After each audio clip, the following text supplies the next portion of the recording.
All right, Shalom. First, I'd like to start by saying all praise to Yahweh, by Shem Shai, by Shem Kakadash.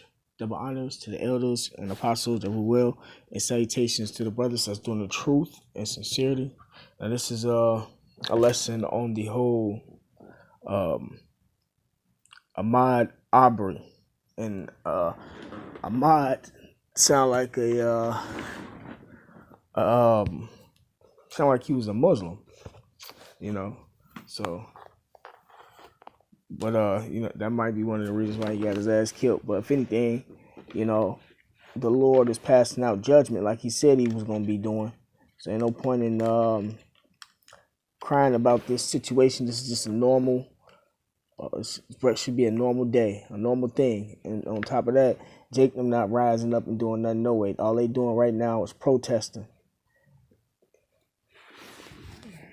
Jake them not trying to get, trying to get busy for real. But that's all through the spirit and power. How about Shemel Shai? And stuff like this happens because not only do Jake and them not know who they are according to the Bible, but they don't even know that Esau, these Edomites, the so-called Caucasian race, is their enemies. When you watch this clip, all you're gonna see, all this, especially if you well versed, so to speak, for lack of a better phrase, in the history of the blacks and slavery and the Ku Klux Klan, and all it looks like is some Ku Klux Klan members killing a black boy or a black man who has no clue or idea who his enemy is. And then you down south too, so you should be well aware. But we know this is all through prophecy. So this is Genesis chapter 49, verse 9. Hold on, let me see.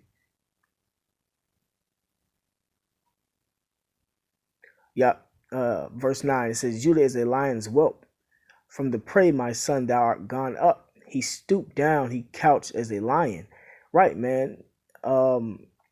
Jake don't know who his enemies are, man. They stooped over lions, man. They don't know that they the Israelites according to the Bible, and if they do know, they don't judgments like this is because they don't have the truth, man. The full truth. He couched as a lion because the truth is out here. And as an old lion, who shall rouse him up? Right, man. So the only person that's gonna be able to rouse Jacob is Yahweh Shemel Shai. The comp one, you either get woke up to come back to your nationality, or you get woke up to who your enemy is, and you lock horns with these devils, man.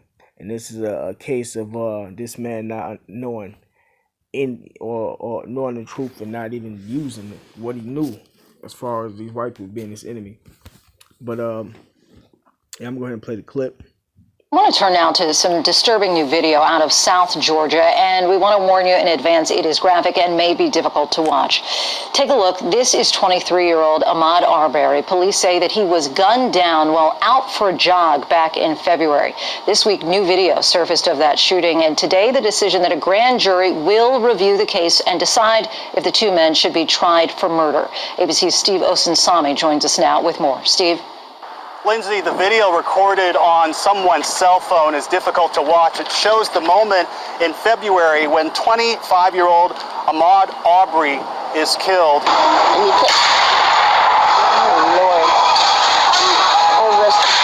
He looks like he is simply jogging towards the men with guns who are stopped in a white pickup truck. This is in Brunswick, Georgia, near the Florida line, and according to police, the two men had chased him to this spot, thinking that he was somehow connected to recent break-ins in the neighborhood. According to this police report, which we know that's a lie. That's how the police pull up on Jake all the time. We thought you were somebody. Not mistaken identity, but mistaken identity.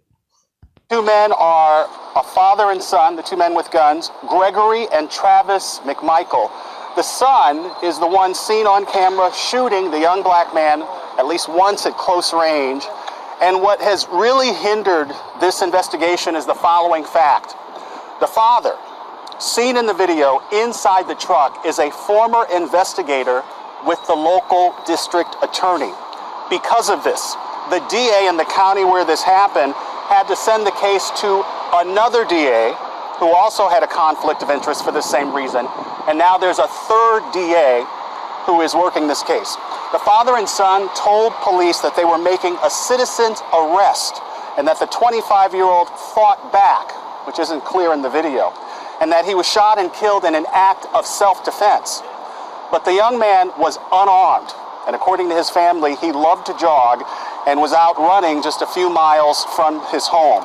The latest prosecutor, who only started investigating this case on April 13th, decided today that this case needs to be put before a grand jury. But because of COVID-19, that won't happen until the courts reopen in the middle of June. And no one has been charged in this case at this point. The young man's family wants the truth and justice for their son. His friends believe that the white men with guns mistook him for someone else. There are calls for the U.S. Justice Department to investigate. Steve Osunzami, ABC News, Atlanta. Our thanks to Steve for that report. We're joined now by Lee Merritt. He is the attorney for the Arbery family. Thanks so much for joining us, Mr. Merritt. Thank you for having me. So first, let's talk about this video. You said that someone posted it anonymously on the internet. How did you find it, and has the prosecutor's office said anything to you about this video? We knew the video existed. It appears in a statement from the previous district attorney, George Barnhill. We found it after a coach was sent a link anonymously, and he forwarded it over to me, a coach of Ahmaud Arbreys. So the two armed men in that video reportedly said that there have been several break-ins in the area and that they were using a citizen's arrest statute in Georgia to justify the shooting. What do you say to that? Well, that is a recent invention. What they said initially, what my client was told, the mother of Ahmaud Arbery, was that he was involved in a burglary and that the homeowner that he was burglarizing used deadly force in order to stop him. Obviously, that's not what happened here under this video. But even the video that was, even the lie that was later told that they were performing a citizen's arrest is undermined by this video. This video shows a man jogging down the road. He was cut off. They inserted themselves in his path with wielding weapons, and he had no other choice but to clash with them, and he was killed. So Ahmaud was shot and killed more than 2 months ago. We're talking about February 23rd. So why has it taken so long for prosecutors to decide that the case should go to a grand jury? The short answer is because George McMichael used to work in a prosecutor's office and has a lot of friends in the law enforcement community. The more complicated answer does have something to do with COVID-19, and it's being used in a lot of ways as a scapegoat. The state of Georgia, the Supreme Court of Georgia, shut down the grand jury process, and so this case can't be presented to a grand jury. That does not mean that these men can't be arrested. The district attorney has the authority to independently directly indict these men for the crimes that they clearly committed in this video. They have the authority to do that when there's clear and compelling evidence like the video that we saw today. Right. And again, just to reiterate that the two men in the video have not been arrested. You're saying that this is COVID-19 related, but I have to imagine that if people are seen in videos potentially shooting someone who dies, COVID-19 is not an adequate explanation of why. Right. There's not an adequate explanation for why the arrest hasn't been made. The only thing that the coronavirus helps us explain is why a grand jury has not been impaneled to formally indict these men. Now, because of the suspect's ties to law enforcement community, you have said that you have concerns about the investigation. Can you elaborate on that? I know you've talked a little bit about it already. Sure. Any legal expert who is looking at this video is going to conclude that these men committed murder. Instead, you have a friend of one of the men involved, a friend of George McMichael or Gregory McMichael, say that offer a defense that these men were engaged in some sort of citizen's arrest. The connection to a citizen arrest is so unattainable that they had to come up with some other theory about how the shooting happened that just simply doesn't make sense. So you don't think that that at all is a viable explanation, the idea of a citizen's arrest, that they thought that this was the guy that they had seen apparently on some surveillance video breaking into people's homes? That's correct. The important reason why it could not be a citizen's arrest is that under that statute, a citizen would actually have to observe a crime taking place. Ahmaud Arbery is only observed running down the road. And even if there's something that we didn't see off camera, these men gave statements to law enforcement. And they said, we saw him, the worst that he was ever been accused of was looking into a home that was under construction. That is by no stretch of the imagination a burglary or any crime whatsoever. And so without a crime, there's no purpose for a citizen's arrest. All right, Lee Merritt, we thank you so much for your time. I'm sure we are going to be hearing a lot about this case in the coming days and weeks.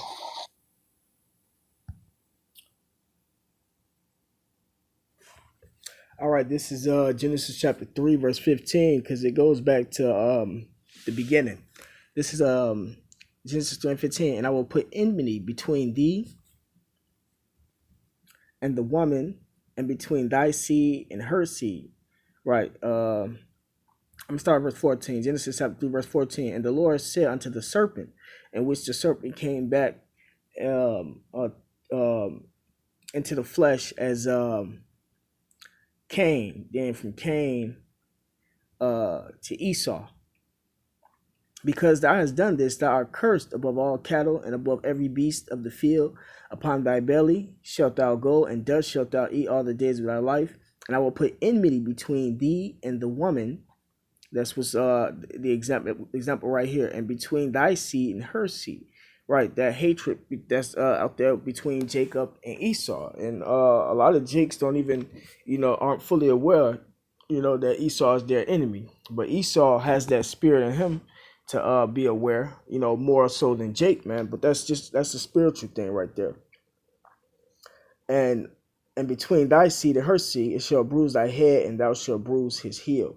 Right, man. So Jake needs to know who their enemies are, man. And they don't know who their enemy is, man. And with everything that's going on right now, it's beginning to be too late. This is Ecclesiastes chapter 12, verse 10. It says, never trust thine enemy, for like as iron rusteth, so is his wickedness. Though he humble himself and go crouching, yet take good heed and beware of him. Right? He might seem like he's nice and a cool person, trying to help you out. Same stuff that's going on with Trump, passing these bills and giving everybody this stimulus money, and everybody thinking, okay, Trump might be okay. You got people that think that, or whatever white senator or governor that you may have voted for, you think that they cool with you and everything. They trying to pass laws, or they helped you, gave you some money, or gave you some welfare and everything. But the ultimate and the agenda, whether they know or not, and a lot of them know and a lot of them don't, is to bring in a new world order, man. So you think that they cool with you, but they really not. When all hell break loose, it's going to be every man for theyself out here, man. And then the prophets, right how we have the elect, we're going to stick together. Everybody else going to be into it. Scriptures say the love of many shall wax cold. So even your own family members going to be into it with you, man. But the ultimate, but all I'm trying to say is that Esau is the enemy, no matter how he dresses himself up to act like he's cool with you. This back at Ecclesiastes chapter 12, verse 11. Though he humble himself and go crouching, yet take good heed and beware of him. And thou shalt be unto him as if thou hast wiped a looking glass. And thou shalt know that his rust hath not been altogether wiped away. Right? So he going to always have that hatred, that enmity, in him. And it comes out when the time is right, so to speak.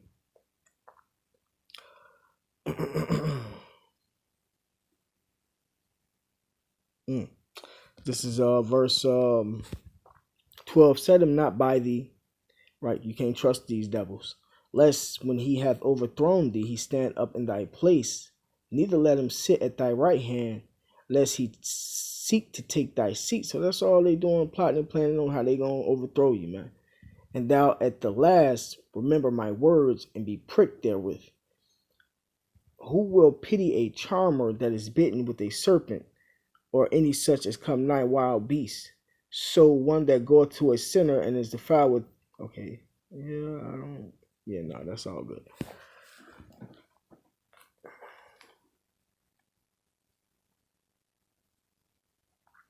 Mm.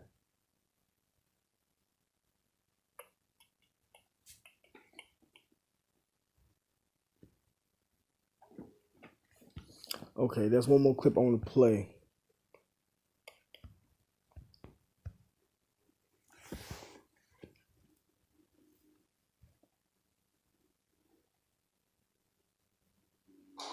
Taking a closer look, what does Georgia law say about committing a citizen's arrest? Chelsea Bimfor asked a Georgia attorney and local law enforcement about how it should work.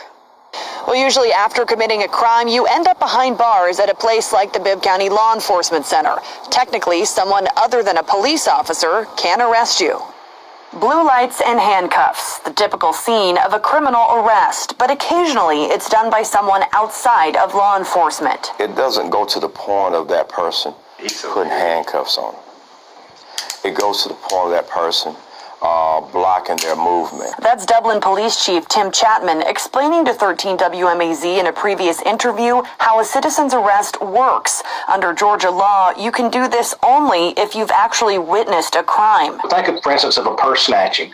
It allows somebody to intervene to help the victim of the purse snatching, maybe grab the snatcher and hold them until the police come. Michael Moore, a former U.S. attorney in Macon, says citizens' arrests can be helpful, but they are pretty rare. Right, so that wasn't no citizen's arrest, man, according to their law. So that was a racially motivated attack, man. You know? Perhaps because it's a bit more complicated than it sounds. You might think that you witnessed something that's an arrestable offense, and it's not really an arrestable offense. Fort Valley Police.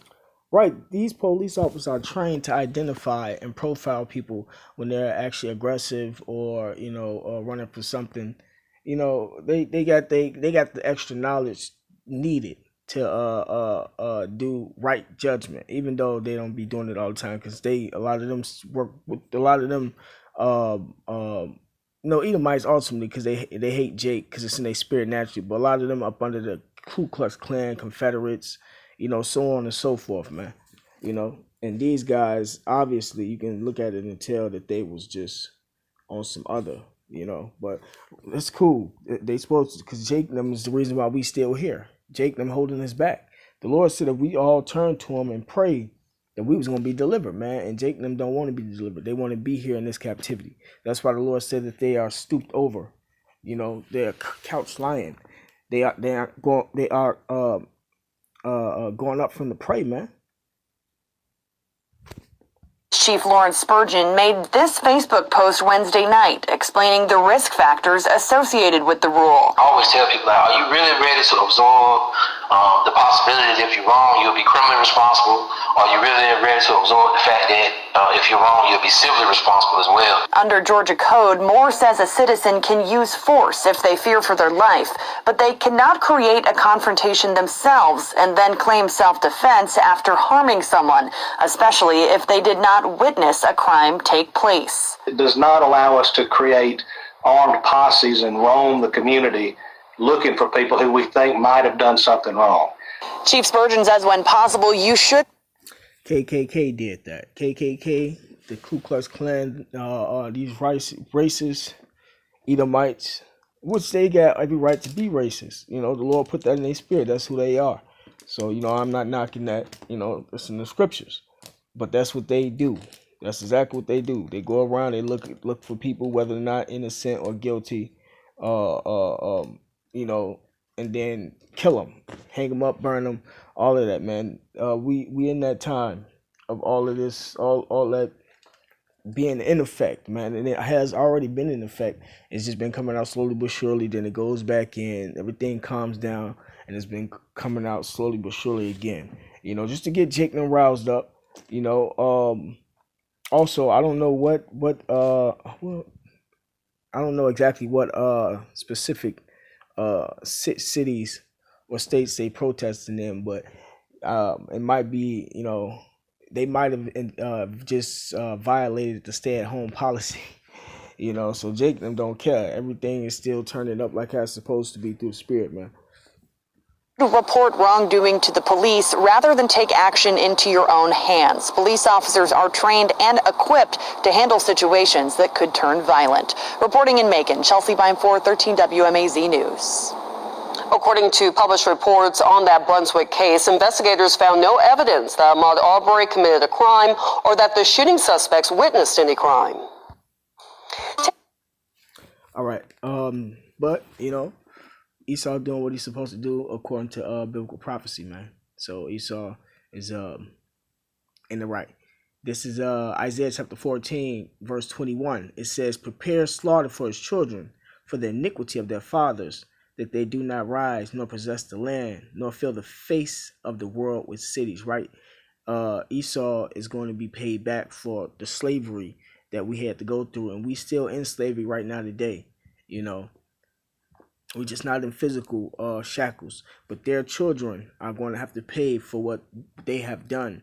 So Jake, even though it looked like Jake losing on his side, Jake gonna be winning on the other side, and you know he got took away before all the chaos and destruction comes anyway. So you know that's like a mercy kill, you know.